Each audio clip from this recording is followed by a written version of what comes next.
Hello and welcome back to our study of Peninei Halacha, the teachings of Rabbi Eliezer Melamed, Shlita.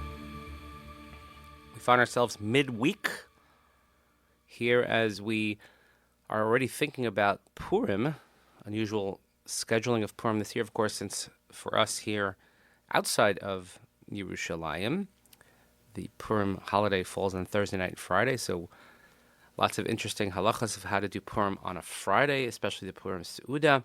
So please consult with your local Orthodox rabbi to figure out what to do. But in the meantime, please continue davening for Chaylei Tzva Haganah Yisrael, for Shalem L'chol Petzuei Yisrael, and a safe return of our hostages.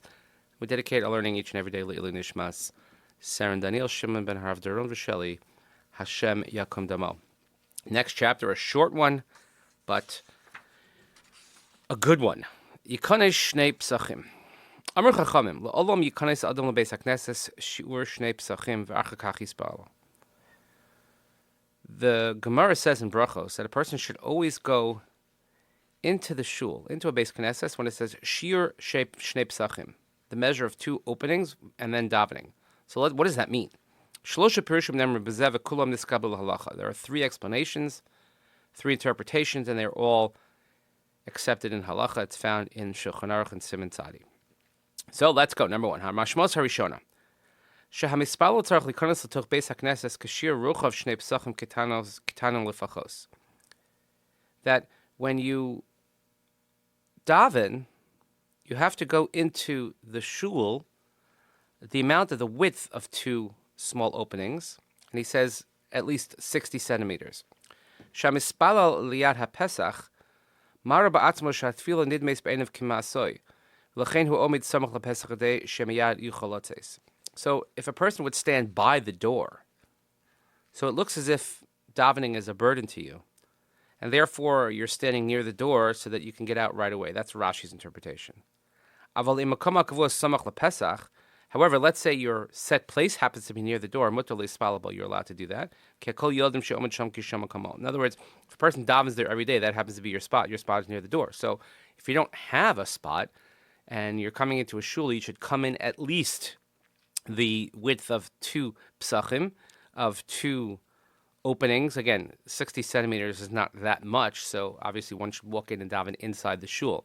Now, just to add a little caveat here that since the days of COVID, remember when we used to all spread out in shul and do all these types of things, so a lot of this fell to the wayside when we were davening all over the place, but obviously we're talking about in a usual normal circumstances. So from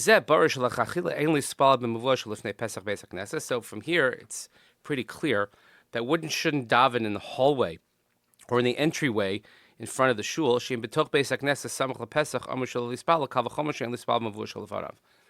the Gemara says and the Halacha says that you shouldn't daven in the doorway of the Beis HaKnesses, you should come into the shul, then how much more so that we shouldn't daven in the entryway, in the foyer, so to speak, of the shul.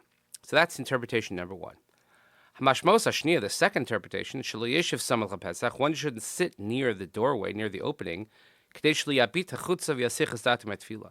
you shouldn't sit near the doorway because then you might be distracted and look at what's going on outside of the shul as opposed to paying attention to what's inside of the shul. This is from the Marami Rittenberg.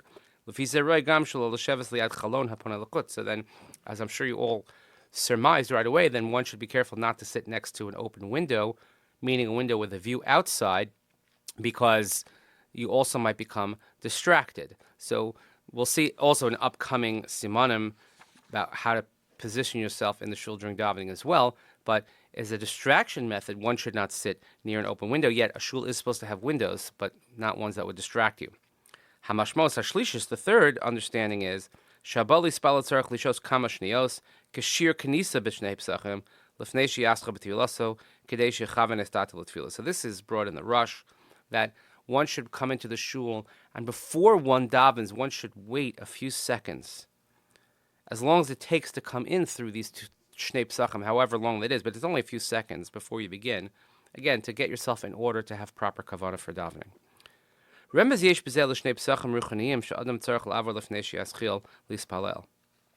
is a remez, there's some sort of clue to two spiritual openings that a person has to pass through before he begins to daven. you go through the first entry and you have to take your mind, remove your mind from whatever it is that's bothering you, that's weighing down your mind from being at peace. And then you go to the second opening, and then you could direct your focus to Avinu Shebashamayim and to have kavanah to speak with Hashem during Tefillah. So we see that not only where you sit, how you sit, but even how you come in and where you come into the Shul makes a very big difference. So please continue davening for Chaylei Tzvah G'nai Yisrael, for Shalom L'chol Petzuei Yisrael, and the safe return of our hostages. Nishmat Sar Daniel Shemin Rav Drum V'Sheli Shem Kim Damo. Thank you so much for joining us today. Hope you have a great day. We'll see you tomorrow.